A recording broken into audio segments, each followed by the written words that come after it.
Dios les bendiga, mis amados hermanos. Primera de Pedro, capítulo 1, versículos del 13 al 16. Vamos a ir todos. Dándole gracias al Señor por este tiempo tan bonito,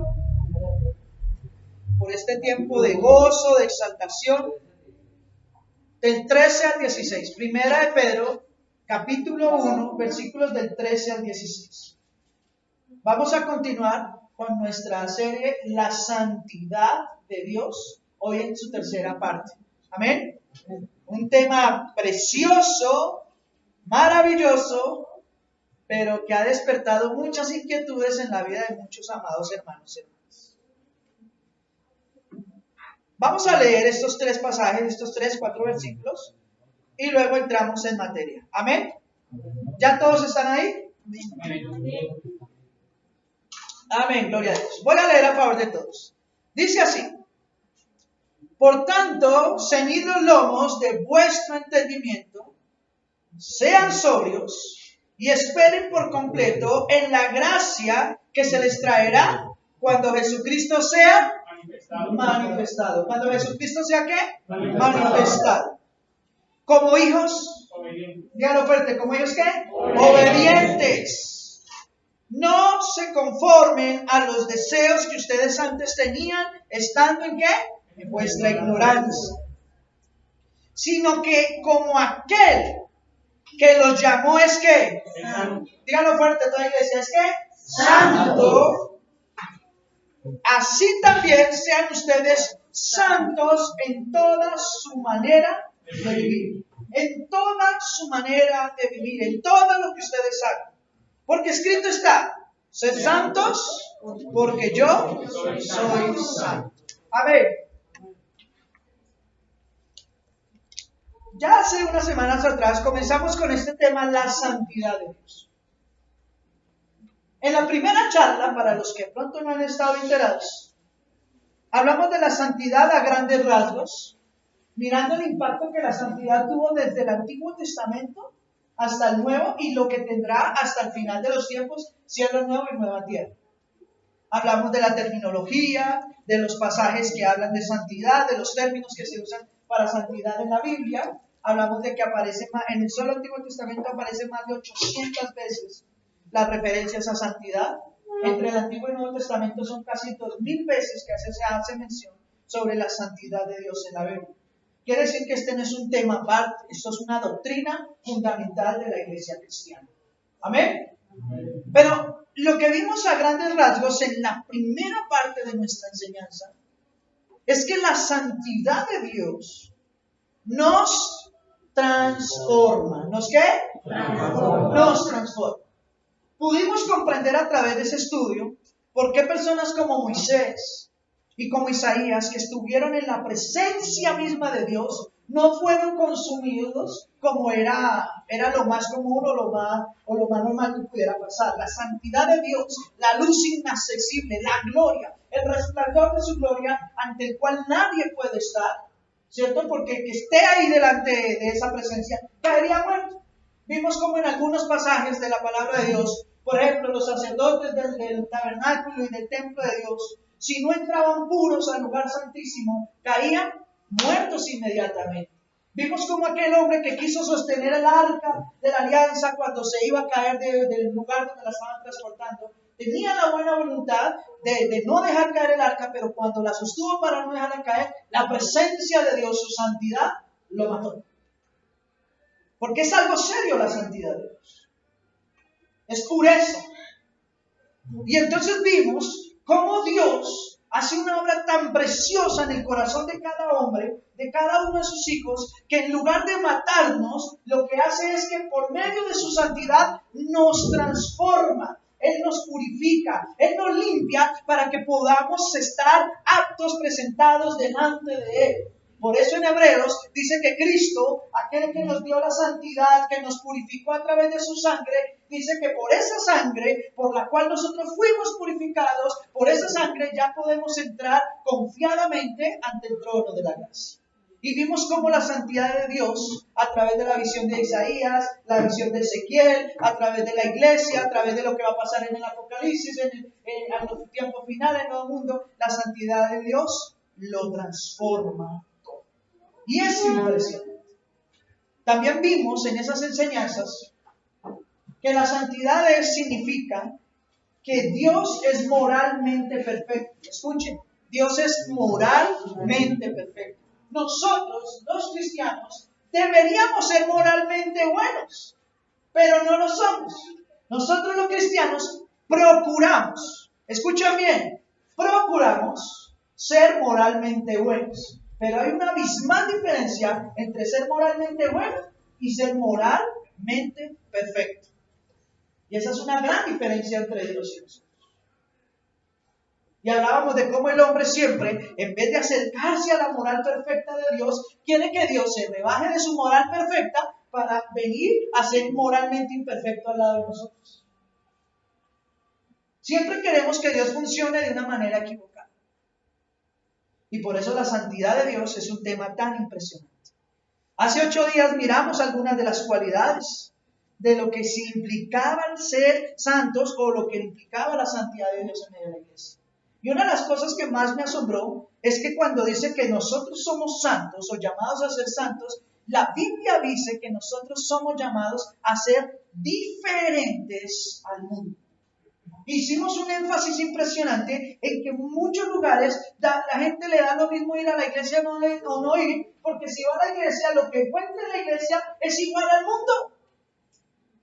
Las mismas banalidades, las mismas costumbres, las mismas corrientes, los mismos orgullos, las mismas pretensiones. Lo mismo que está dentro de la iglesia pasa afuera. Porque no hay una diferencia. Porque el cristiano hoy no quiere ser diferente. El cristiano quiere seguir las corrientes de este mundo, pero no quiere seguir al Señor.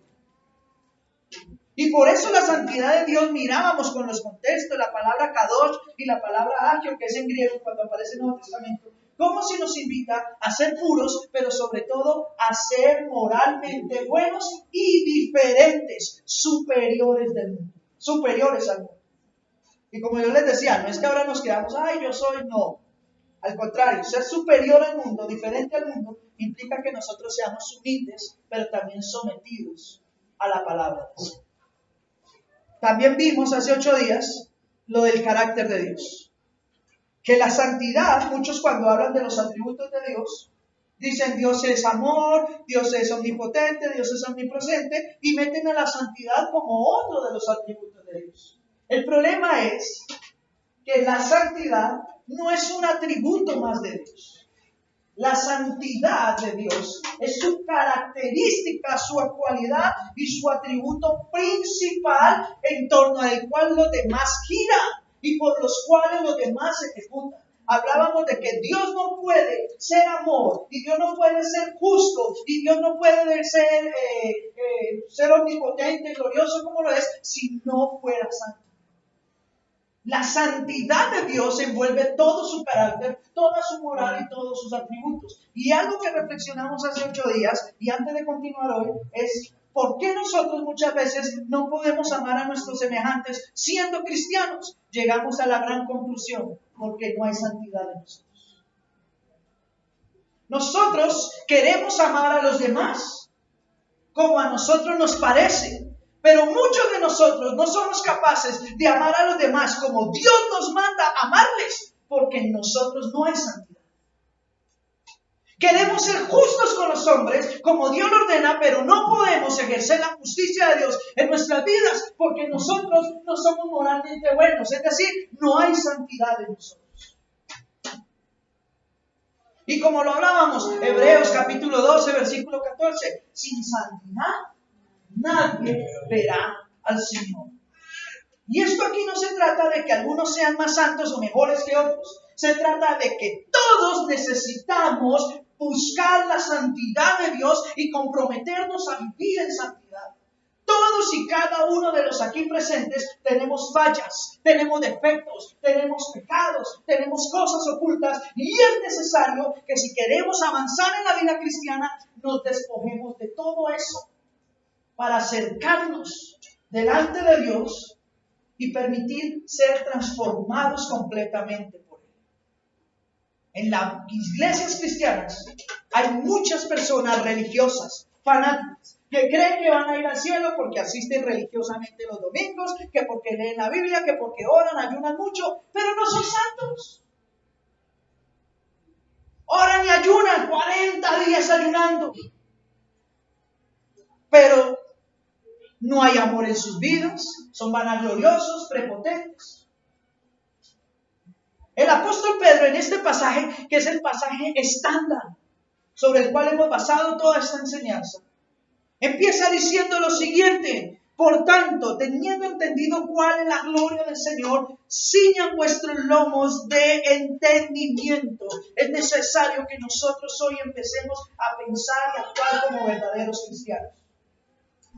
Y no seguir las disoluciones del mundo y de pronto de otras personas que a veces no traen nada bueno en medio de la iglesia. Nos ciñamos de entendimiento y sigue diciendo, siendo sobrios y esperando por completo en la gracia que se nos traerá cuando Jesucristo sea manifestado, como hijos obedientes. Cada vez que en la Biblia se habla de santidad, tanto en el Antiguo como en el Nuevo Testamento, hay una palabra adicional que viene con ella: la obediencia. La obediencia. ¿A los hombres? A Dios. Muchas personas viven diciendo ser cristianos, pero no son obedientes a Dios. Dios les ordena, amen y perdonen y reconcíliense con los demás, aún con sus enemigos. Y el cristiano ama a Dios, ama a los hermanos de la iglesia, pero no quiere amar a sus enemigos, no quiere reconciliarse con ellos y no quiere perdonarlos. La iglesia, Dios ordena en su palabra, sea fiel, honesto, el matrimonio, el lecho sin mancilla. Y muchos hogares tristemente no lo están haciendo. Hay adulterio, hay fornicación y pareciera que no les importara lo que Dios les ha ordenado. Muchos quieren vivir y ser agradables a Dios, pero no quieren someterse a la santidad de Dios. Dios dice no robe, pero los cristianos no ven muchas veces cómo robar a otros. En sus negocios, en sus finanzas. Yo les decía la vez pasada, ¿cuántos hermanos no tienen en el mundo cristiano negocios? Y debiendo ellos ser correctos, justos con los precios, muchas veces no lo son. Y la usura es otra manera de robar.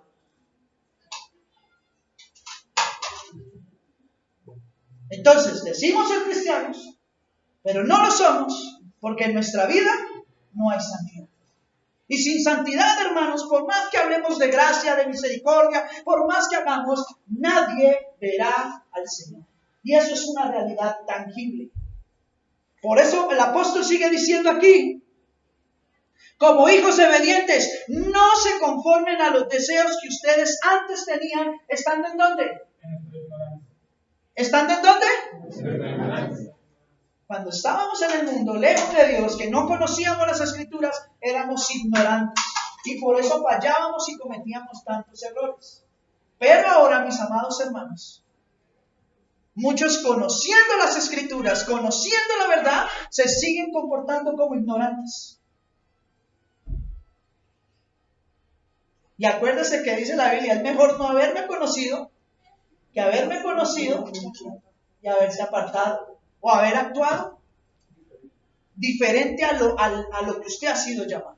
Y por eso sigue diciendo ahí, sino que como aquel que lo llamó es santo, Dios es glorioso, Dios es perfecto, en él no hay injusticia, así también ustedes sean santos en toda su manera de vivir. En toda su manera de vivir. La pregunta es, ¿toda mi manera de vivir está en santidad? ¿Soy santo en lo que hablo, en lo que practico, en lo que vivo, en lo que pienso, en lo que actúo con los demás, en la iglesia, en el trabajo, en mi vida personal? ¿Hay santidad? ¿Es mi vida limpia delante de Dios? ¿Mis vestiduras realmente están blancas y resplandecientes, sin manchas o sin arruga? O quizás como muchos lo dicen por ahí. Lo decíamos, creo que fue hace 8 días. Lo decíamos. Si hubiera una manera de hacer una radiografía espiritual, ¿cierto?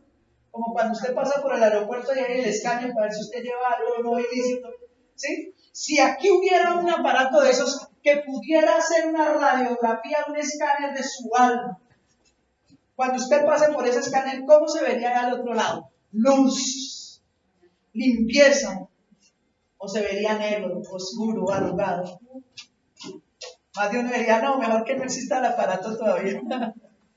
Pero recuerden que todos, sin excepción, todos compareceremos ante el tribunal de Cristo. Todos tendremos que darle la cara al Señor algún día.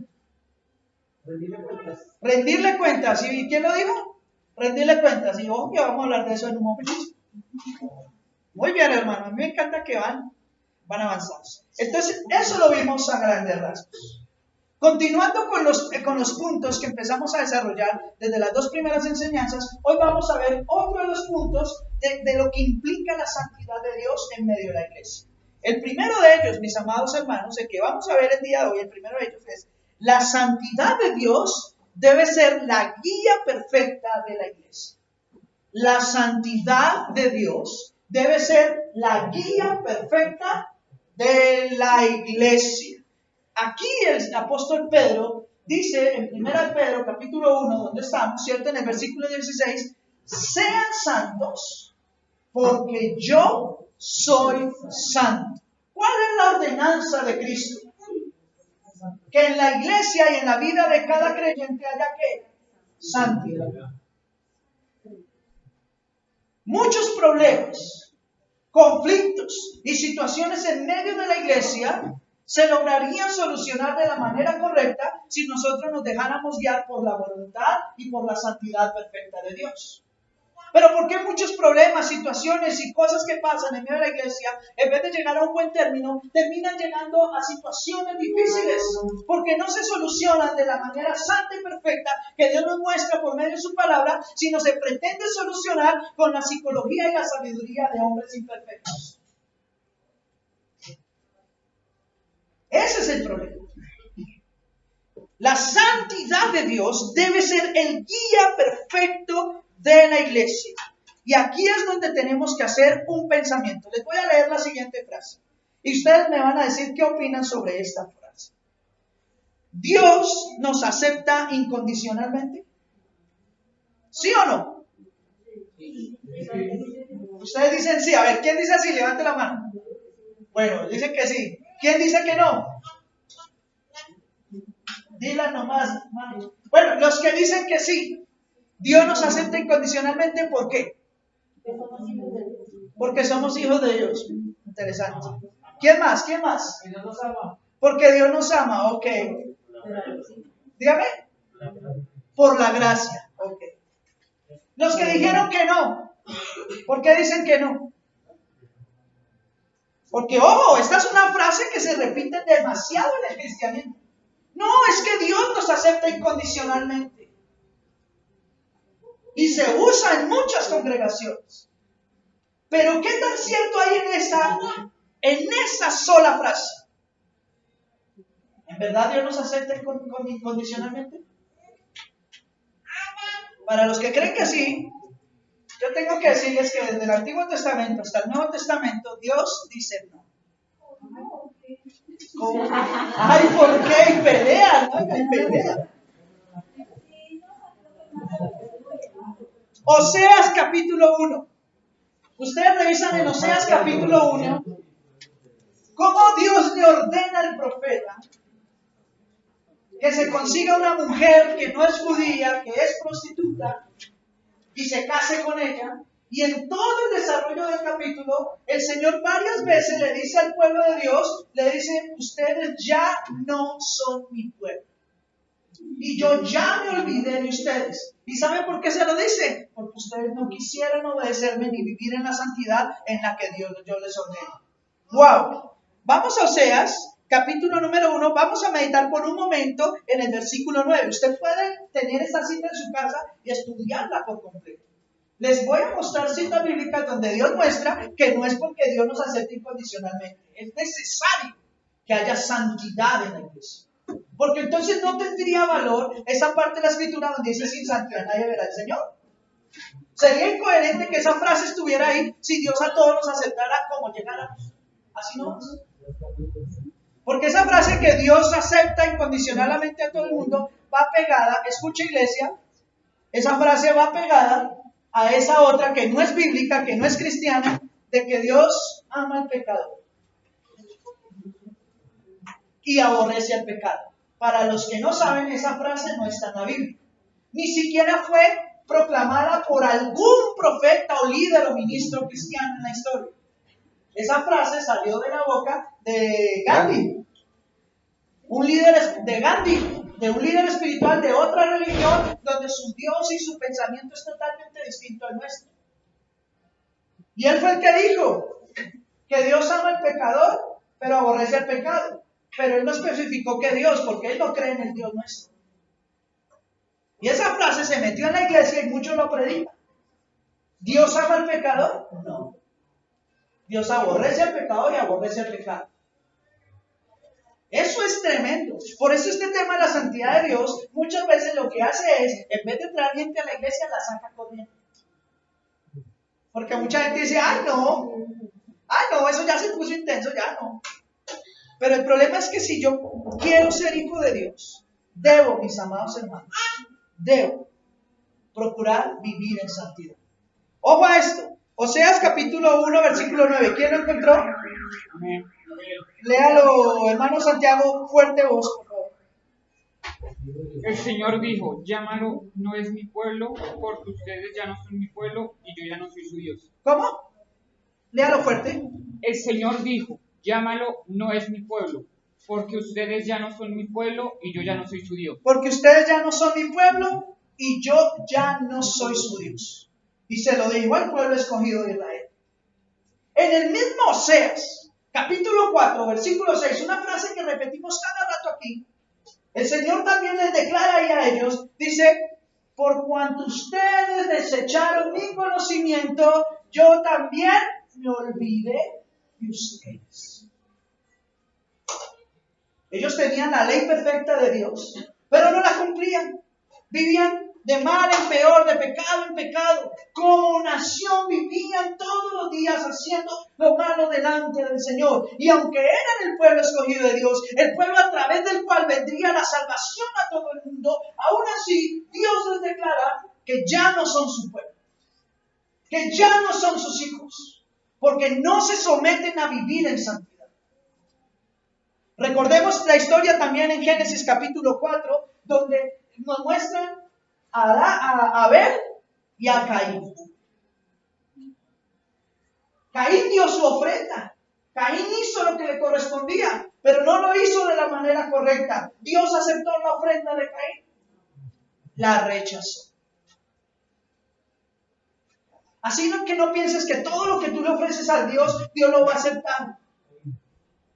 Así sea algo majestuoso, glorioso. Jesús lo dijo cuando comparó la ofrenda de la viuda con la del publicano. Dijo, ay, ¿quién dio más? Llegó ese rico allá que tenía y echó cualquier cantidad a la ofrenda. En cambio, la viuda dio lo único que tenía. Y Jesús le dice, ¿cuál dio más? ¿De qué ofrenda se agradó más el Señor? ¿Cuál de esas fue aceptada por el Señor? La de la viuda, porque lo hizo de corazón, con humildad, con sencillez, con santidad. Mientras que el otro lo hizo por vanagloria, por mostrar y de lo que le sobraba. Entonces eso de que Dios nos acepta incondicionalmente no es tan cierto. No es tan cierto. Muchos dicen, voy a hacer esto, igual la salvación es por gracia. Siga pensando así. Siga pensando así. Déjalo acá, hermano. Déjalo ahí, tranquilo, déjalo ahí. La salvación es por gracia. Eso es verdad. Pero recuerde una cosa, que el que es salvo por gracia, a quien Dios llama por gracia para salvación, Dios lo santifica.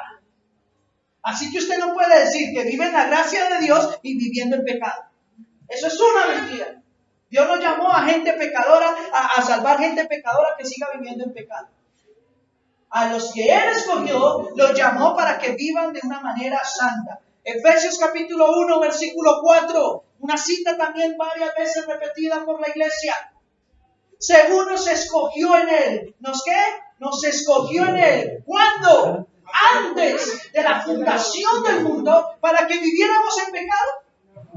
Para que fuésemos santos, es decir, diferentes del mundo, apartados del mundo, sin mancha delante de Él. Así que pensemos por un momento, reflexionemos. ¿Estamos viviendo en santidad? ¿Son nuestras conductas, palabras y comportamientos sociales santos delante de Dios? ¿O no hay diferencia entre lo que yo hago como cristiano y lo que otros hacen en el mundo?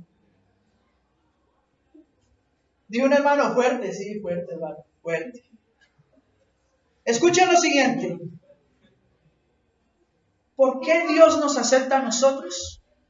¿Porque somos buenos? ¿Porque nos acepta incondicionalmente? No. Lo voy a leer para que lo podamos comprender. ¿Porque quiere que seamos salvos? Bien, pero ojo a esto. Dios solamente nos acepta a nosotros porque Cristo derramó, escuchen bien, porque Cristo derramó su sangre preciosa en la cruz del Calvario por nosotros, y por medio de esa sangre y de ese sacrificio nosotros fuimos limpiados, fuimos curados, fuimos purificados. Por eso en Romanos capítulo 8 dice que a los que antes conoció, a estos también llamó, y a los que llamó, a estos también ¿qué? Justificó, santificado y glorificó. Nos declaró inocentes, nos santificó, nos limpió y nos glorificó, nos puso por encima del mundo. Pero siendo nosotros llamados a estar por encima del mundo, queremos, como dice la expresión, como la marranita recién lavada, meternos en el mundo y revolcarnos en él y ser iguales a los del mundo. Y para estas fiestas, ¿cuántos se les olvidó ser cristianos? Dios no acepta lo que no es santo. Escuchen bien, Dios no acepta lo que no es santo. Y si usted no está de acuerdo con esta declaración, hermano, es hora de que lea más la Biblia. Porque Él dio su vida por la iglesia para santificarla. No tengo esa cita, pero leámosla. Efesios capítulo 5. Efesios 5, no me lo crea a mí, créaselo a la palabra. Efesios capítulo 5, versículo 21, si no estoy mal en adelante. Mira lo que dice la escritura. Efesios 5, ¿qué? Efesios 5.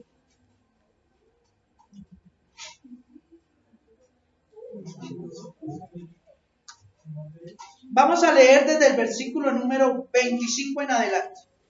Ustedes pueden leer el pasaje completo, pero vamos a enfocarnos en estos 2-3 pasajitos. Efesios capítulo 5, versículos 25, perdón. Maridos, amen a vuestras mujeres. ¿Cómo qué? Así como Cristo, ¿qué hizo? Amó a quién. ¿Cuántos son iglesia del Señor? Levante la mano. Miren lo que dice la escritura, que Cristo lo amó a usted de tal manera que se dio a sí mismo por ella. Cristo murió en la cruz por usted. ¿Para qué? Dígalo fuerte, ¿para qué? Para santificar. Nosotros no podemos lograr acercarnos a Dios por nuestros medios. Cristo en la cruz, al derramar su sangre por nosotros, nos santificó, nos purificó, nos dio entrada libre al trono de la gracia, pero lo único que nos pide es que ya Él haciendo todo ese trabajo, entonces nosotros en este mundo procuremos vivir de esa manera santa a la cual Él nos llamó. Porque sin santidad nadie verá al Señor. ¡Wow!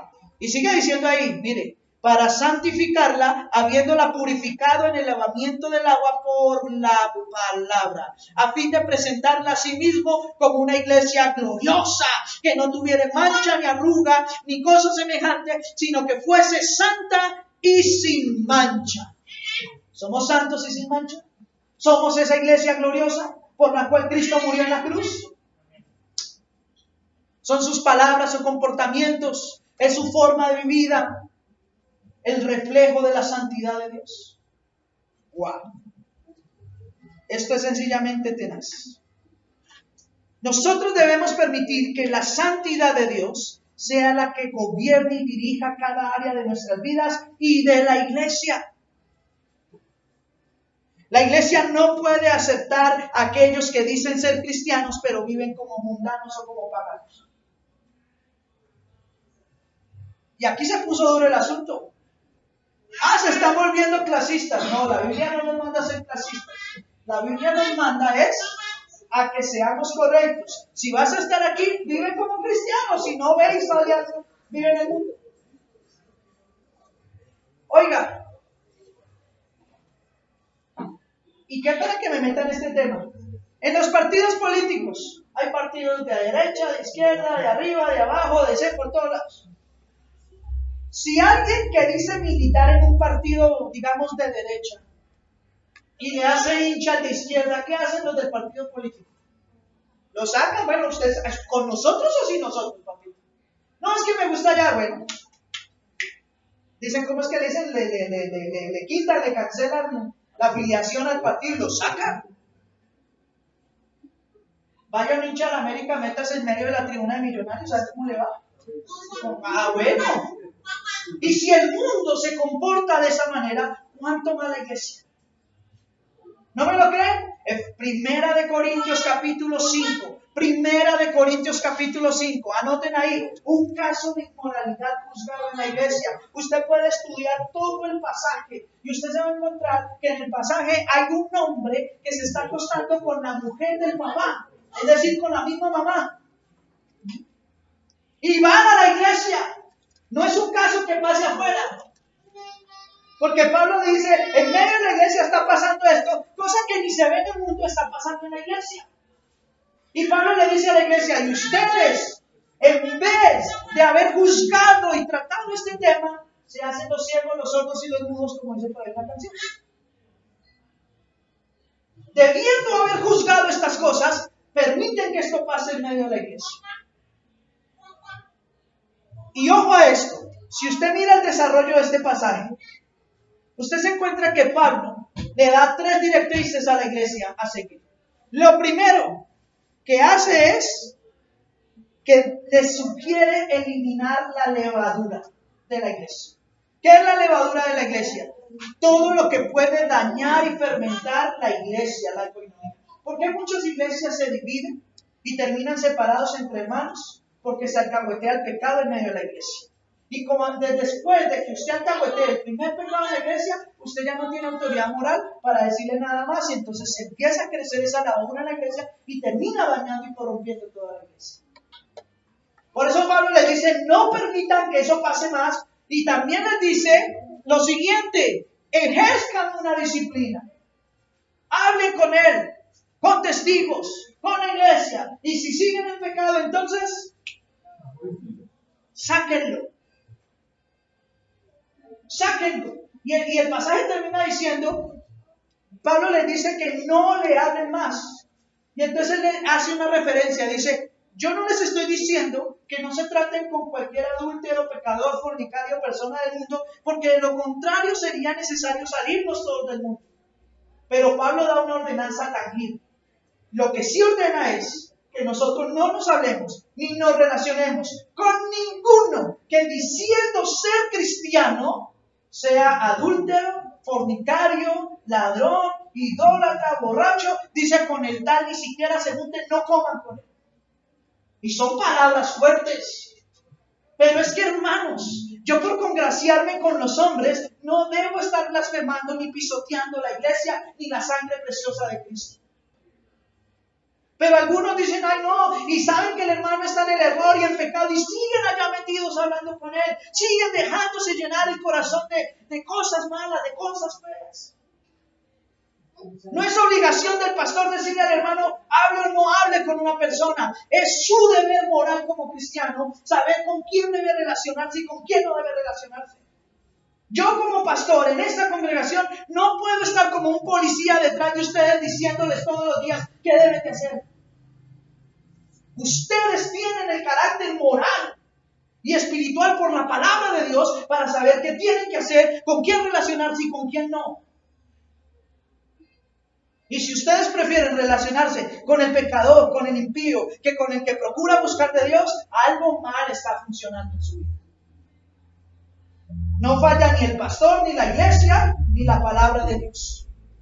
Está fallando es algo en su vida. Así que Dios no acepta a todo el mundo incondicionalmente. Hay órdenes, hay requisitos. Lo hablamos al inicio del año, la disciplina eclesiástica. Hay protocolos a seguir para que nosotros sepamos cómo conducirnos en cada situación de la iglesia. Y algunos de los que están aquí que de pronto sean nuevos dirán, uy, esto está agresivo, el pastor está no. Esto habla de que la iglesia debe ser luz, pero la iglesia no puede ser luz si no hay santidad en ella. La iglesia no puede ser diferente al mundo si no hay santidad en ella. La iglesia no puede reflejar el amor, la misericordia y la justicia verdadera de Dios a otros si la iglesia misma no es santa.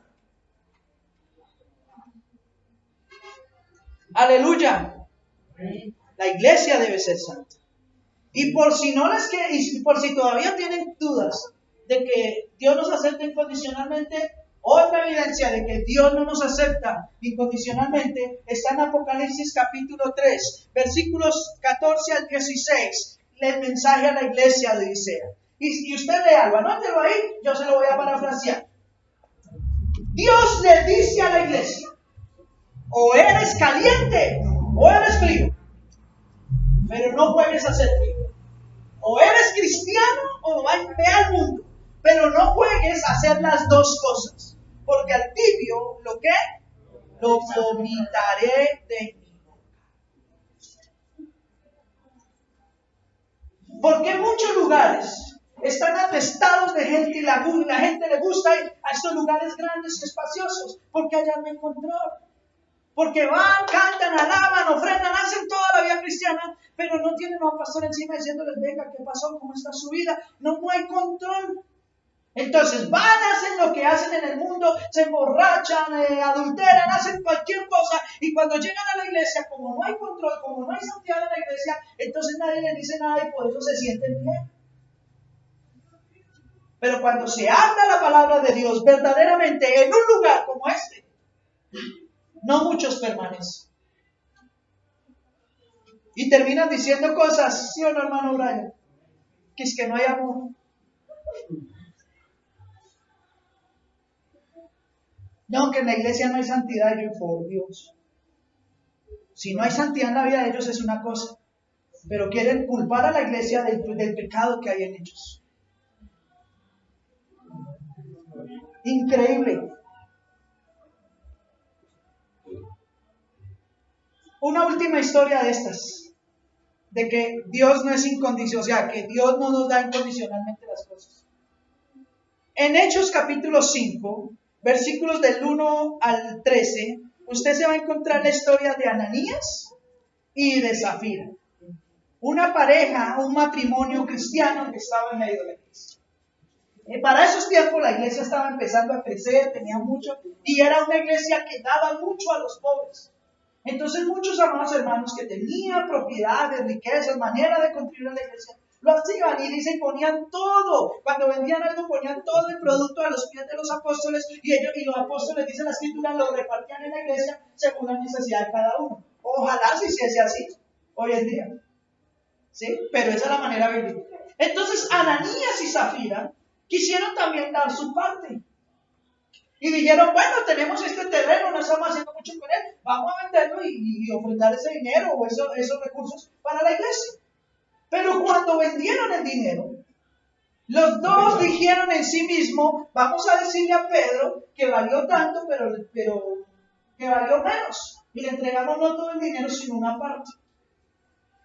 Ahora, Pedro nunca les estaba diciendo, tráigame nada. Ellos fueron los que tomaron la decisión de vender el terreno, ellos fueron los que tomaron la decisión de ofrendarlo, pero después cuando tenían el dinero en la mano, fueron también los que tomaron la decisión de decir, no vamos a entregar todo, vamos a entregar solo una parte.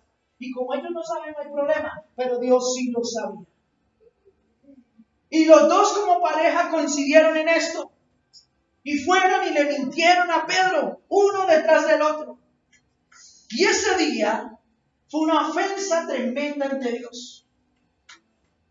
¿Y en qué les costó la ofensa? ¿Qué generó la ofensa? Cayeron muertos. Dice que los jóvenes, ojo a esto, ¿quiénes sacan los muertos de la iglesia? Los jóvenes. ¿Por qué? Porque Ananías cayó muerto por la mentira delante de Pedro.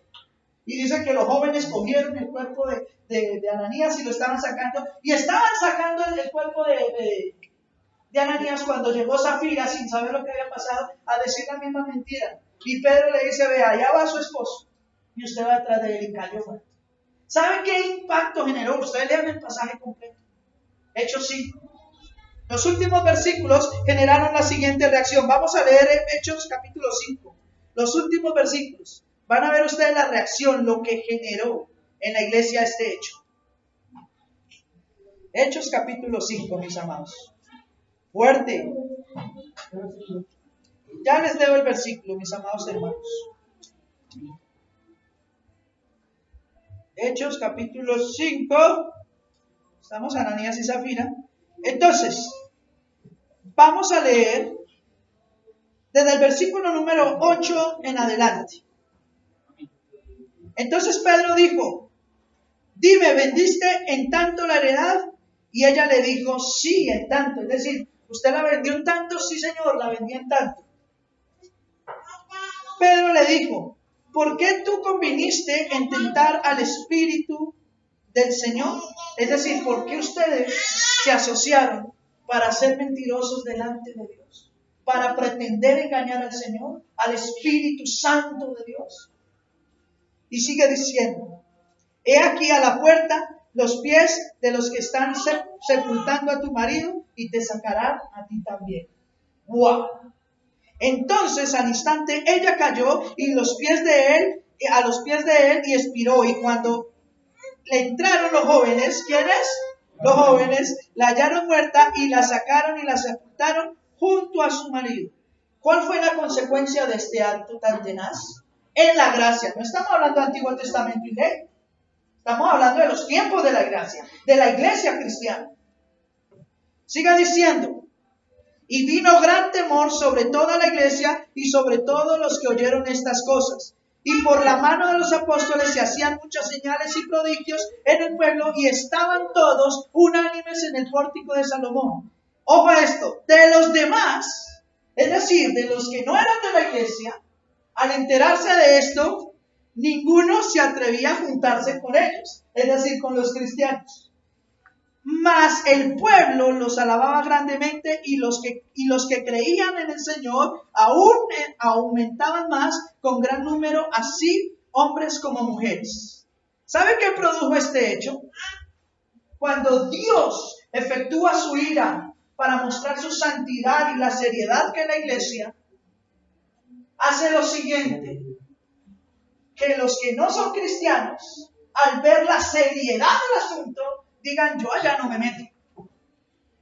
Y que los que estaban dentro de la iglesia se dieran cuenta de que esto era algo serio y tenían que procurar ser más fieles y santos ante el Señor.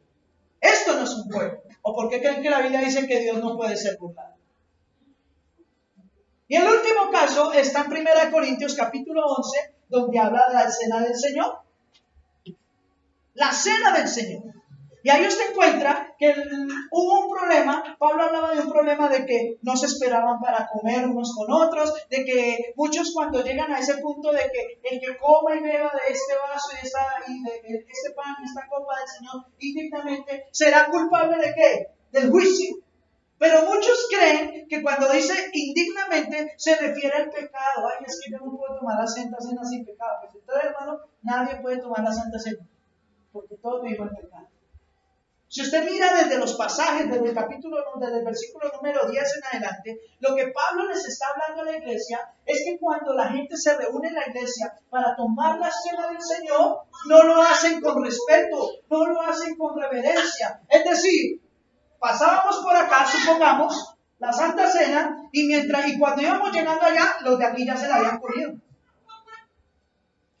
Y a veces llegaba alguien a lo último de pronto y no había para ellos. No alcanzaban y se menospreciaban unos a otros. Y como en esa época no era con el vinito de uvas de nosotros, sino era con vinito normal, entonces imagínense, entraban normales a la iglesia, ¿cierto? Y cuando salían de la iglesia eran, gloria a Dios, borrachos.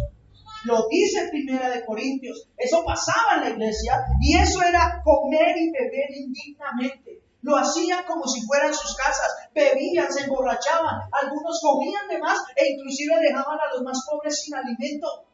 Y por eso dice que eso era comer indignamente. Y dice, y comían y bebían sin discernir el cuerpo del Señor. Pregunta, ¿quién es el cuerpo del Señor? ¿Quiénes somos el cuerpo del Señor? Nosotros. Entonces, cuando usted hace algo en su vida que termina afectando al resto de la iglesia, usted se está comportando de una manera indigna y su pecado y su falta de santidad está perjudicando también a otros. ¿Cuántos no se van de la iglesia por un mal testimonio que ven de otro hermano? ¿Cuántos no salen blasfemando la palabra de Dios porque vinieron a buscar amor y encontraron odio, rivalidades, vanidades y tantas cosas? ¿Y crees que escaparás del juicio de Dios? Nuestra hermana Ana en Granada Meta publicó en el grupo esta semana un pasaje donde dice que si Dios no perdonó a los ángeles ni perdonó a los antiguos por sus pecados, ¿cómo creen ustedes que nosotros escapamos si descuidamos una salvación tan grande?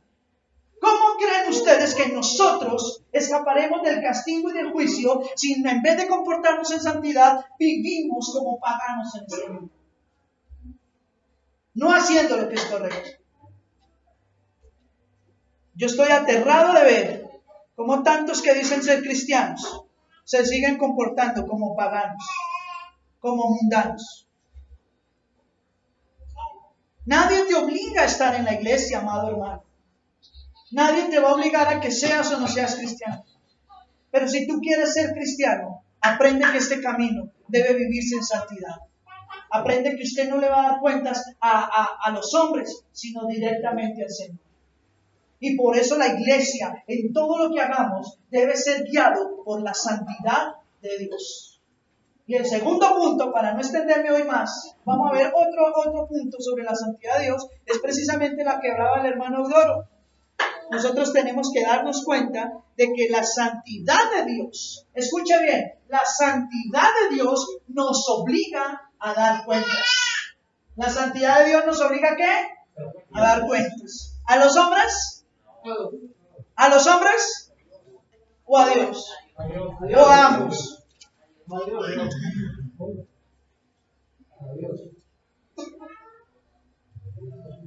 Mateo capítulo 12, hermano Robert. Mateo capítulo 12, versículo 36. Téngalo ahí. A ver, hermano Robinson, usted. Primera de Corintios 3, versículos del 10 al 18. Téngalo ahí, por favor. A ver, ¿quién más? Hermano Brian Díaz, por favor. Hebreos capítulo 13, versículo 17. Otra cita, hermano Willy. Romanos capítulo 14, versículo 12. Solo llamé hombre, es una mujer. Hermana Sandra. ¿No? No trabaja. Y hermana, pídale una vez a un cristiano que se haya venido hoy. Primera de Pedro, ahí alcáncele una cita, una Biblia de la hermana, por favor. Y hermana Sandra, Primera de Pedro, capítulo 4, versículos del 4 al 5. ¿Listo? Para que lo leamos. Primera de Pedro, capítulo 4, versículos del 4 al 5. ¿Listo? Por favor, en fuerte voz con voz de trompeta. Hermano Robert. La primera cita, Mateo 12, 36. ¿Qué dice? Solo el 36. Mas yo os digo que de toda palabra ociosa que hablen los hombres, de ella darán cuenta en el día del juicio. Mas yo os digo, dice el Señor Jesús, escuchen bien, que de toda palabra ociosa que hablen los hombres, tendrán que darle cuentas al Señor en el día del juicio. Usted no piense por un instante que cada cosa que usted habla en esta vida no va a ser juzgada. ¿Pero por qué? La siguiente dice por qué. Dígalo, no. Porque de tus palabras serás justificado y por tus palabras serás condenado. Porque por tus palabras serás justificado y por tus palabras serás condenado.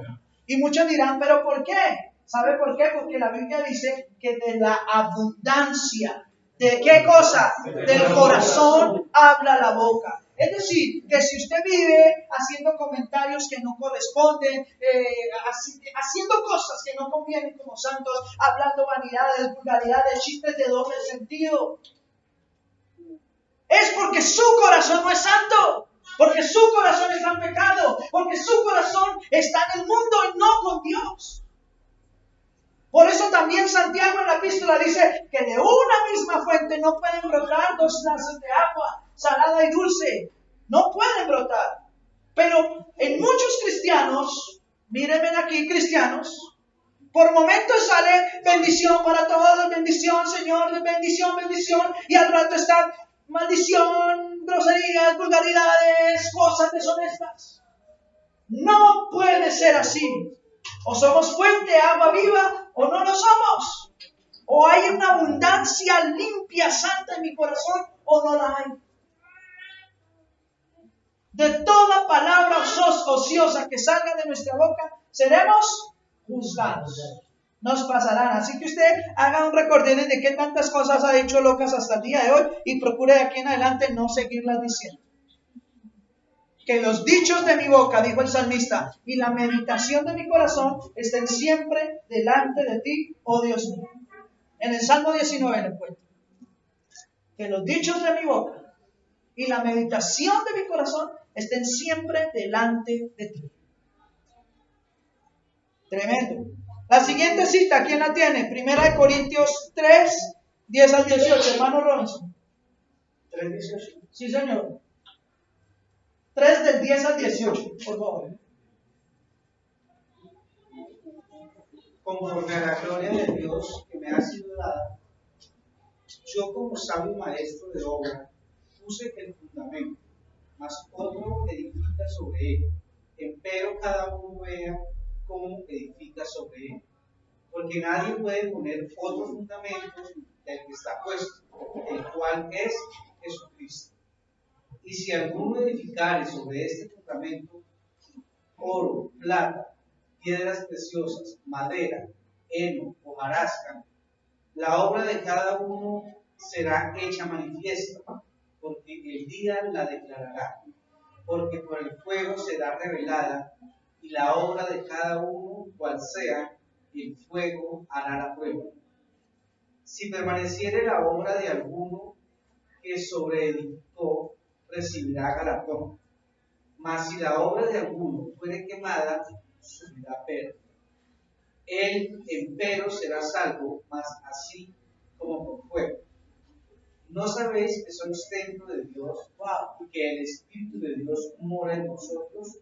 Si alguno violare el templo de Dios, Dios destruirá al tal, porque el templo de Dios, el cual sois vosotros, santo es. Déjalo hasta ahí, hermano.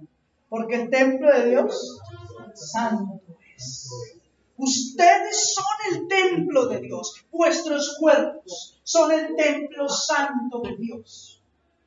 Porque en él mora el Espíritu Santo de Dios.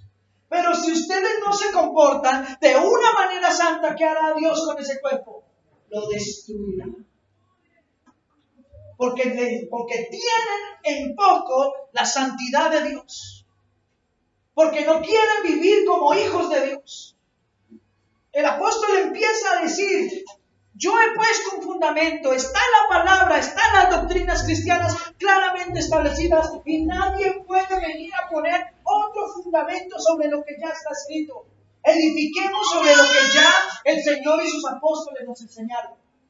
Y después dice, y cada uno haga su obra como quiera, pero recuerde que un día todos llegaremos y nuestras obras serán puestas delante del Señor en fuego. Y si nuestra obra, después de pasar por el fuego, permaneciese, recibiremos galardón. Pero si nuestra obra no permaneciese, será destruida.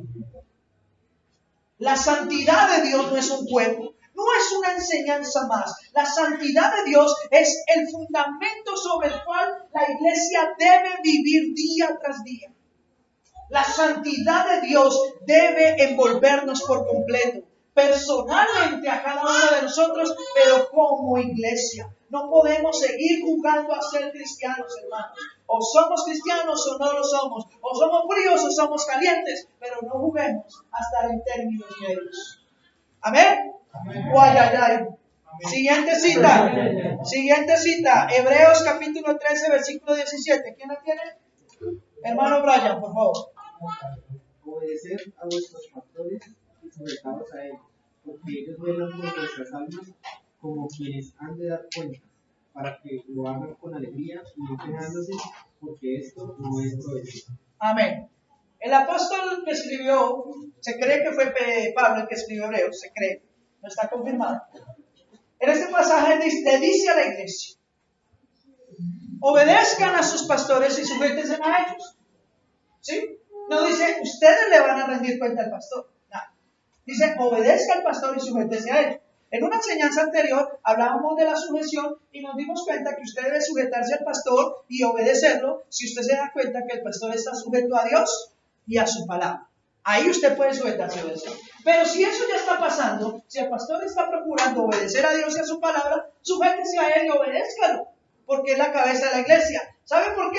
Porque también el pastor tendrá que dar cuentas delante de Dios, no solo de él, sino de la iglesia. Les tengo una noticia, mis amados hermanos. Ustedes van a dar cuenta a Dios de lo que ustedes hagan en su vida. Yo tengo que darle cuenta a Dios, no solo lo que yo haga en mi vida, sino lo que haga con cada uno de ustedes. ¿Qué les parece ese asunto? Por eso la Biblia manda y ordena apoyar, respetar y contribuir al crecimiento del líder, del ministro, que lo apoyen. Esto no es fácil, hermanos. ¿Ustedes creen que son los únicos que tienen que dar cuentas a Dios? No. Los que servimos al Señor estamos obligados no solamente a dar cuenta de nuestra propia parte, sino de lo que hagamos por cada uno de ustedes y de que lo hagamos con alegría, con amor, con misericordia. Así que no piensen que el pastor Adrián solamente está hablando de lo que ustedes tienen que hacer. Y multiplíquelo. Pues mire, ¿por cuántos tengo que dar hoy en día cuentas? Y los que no están acá, y por cuántos de la iglesia en Granada, que ya está creciendo también. Y los que de aquí hasta que el Señor venga nos permita tener. ¿Ah? Y por mi familia también. Por la de cada uno. A ver. Cada uno va Claro, a su casa. claro. Entonces imagínense la magnitud de las cuentas que el pastor tiene que dar delante de Dios. Solo le pido al Señor y espero estarlo haciendo bien, y les pido que me ayuden en oración porque esto no es fácil. Amén. Amén. Romanos capítulo 14, versículo 12. ¿Really? Por favor. Solo el 12, ¿no? De manera que cada uno de nosotros dará a Dios cuenta de sí. De manera que cada uno de nosotros dará cuenta a Dios de sí mismo. Supongamos que en este instante se acabó el asunto. Vino el arrebatamiento. Supongamos que en este instante se acabó todo. Y ya todos nos vamos delante del juicio de Dios. Delante, allá, nos paramos. Si en este momento, hermanos, el Señor nos llama a rendir cuentas, ¿usted se va gozoso? ¿Cuántos de ustedes quieren que ya el Señor venga?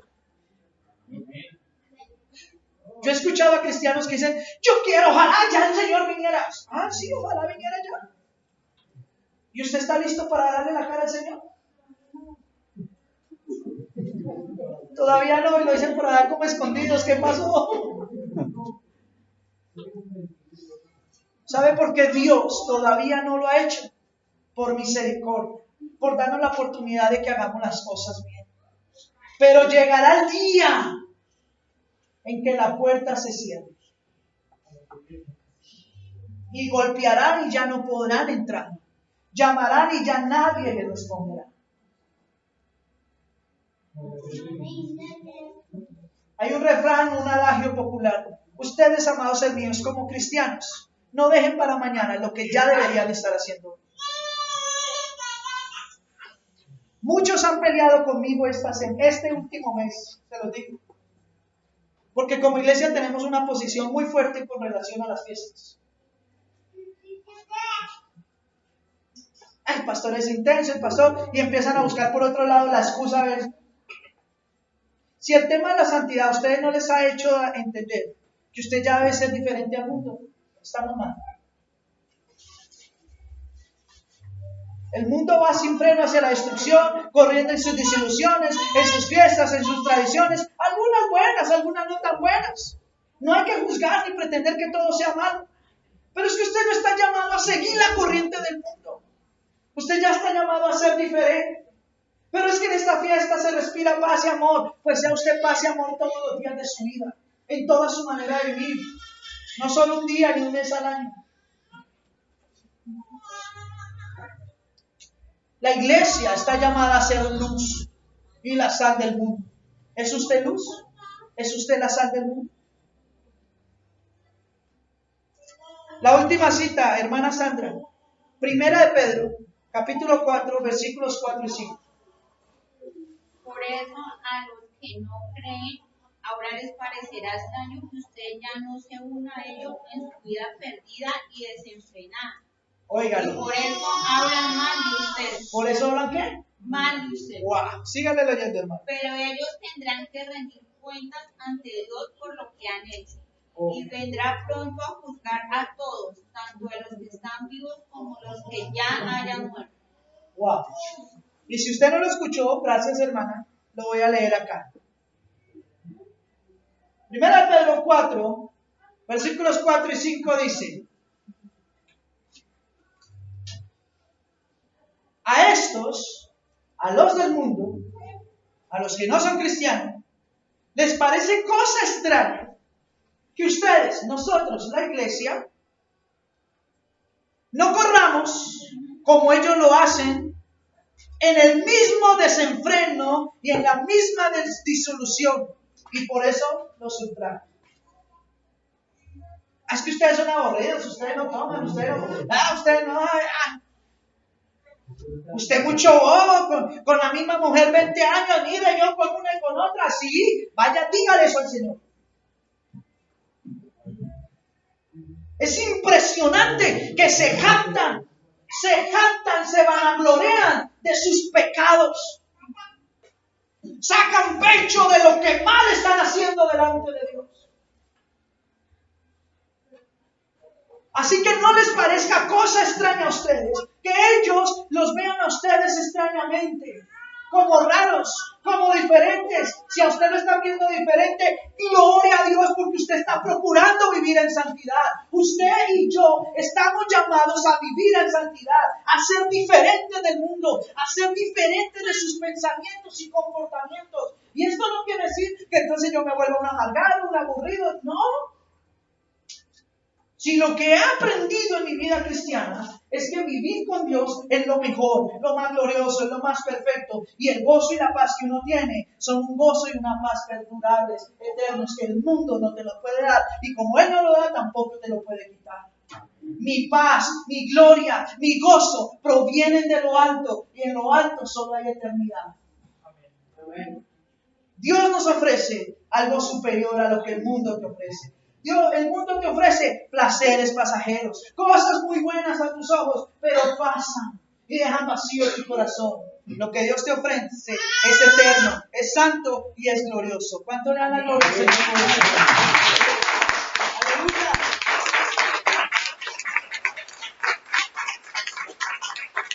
El versículo 5 dice lo siguiente: pero no se sorprenda ni se deje intimidar por lo que ellos digan.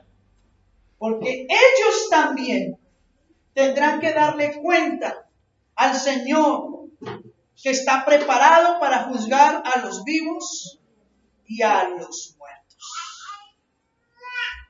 La santidad de Dios, mis amados hermanos, nos obliga, esto ya no es un deber, es una obligación. Nos obliga a ser moralmente buenos. Nos obliga a ser diferentes al mundo. Nos obliga a que la santidad sea la que dirija toda la iglesia y cada una de las áreas de su iglesia, ¿cierto? Y de su vida. Y ella también nos obliga a rendirle cuentas al Señor.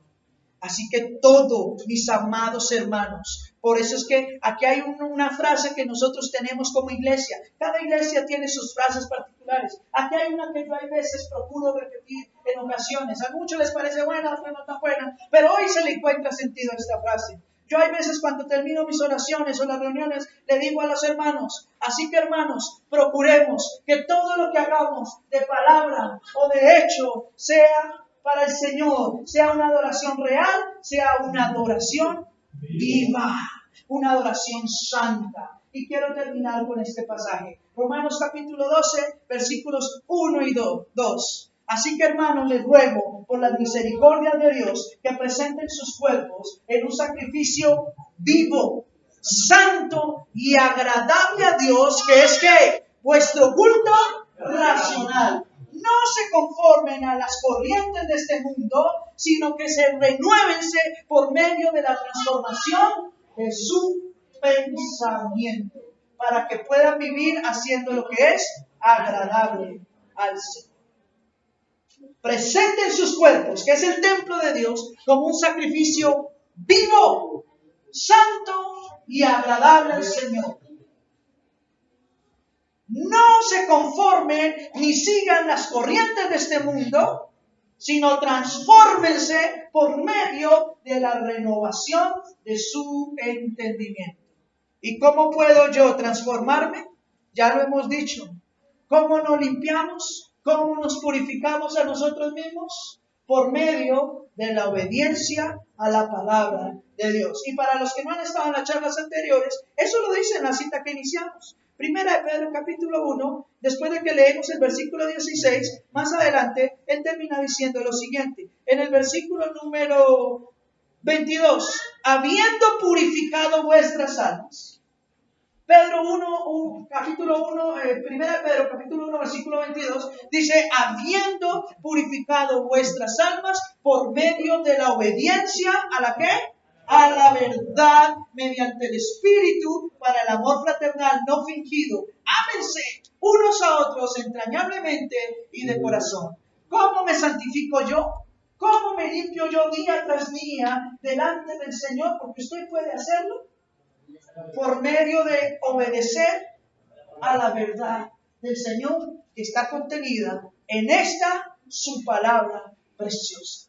Porque los cielos y la tierra pasarán, pero la palabra de Dios permanece para siempre. Escudriñad las Escrituras, porque a ustedes les parece que en ellas hay vida, y ellas son las que dan testimonio de mí. Por eso la iglesia debe procurar vivir siempre en la palabra del Señor y buscando la santidad de Dios, sin la cual nadie verá al Señor. Al nombre de Jesús sea toda la gloria y la honra por siempre. Amén. Les invito a que se pongan sobre sus pies y vamos a orar, mis amados hermanos.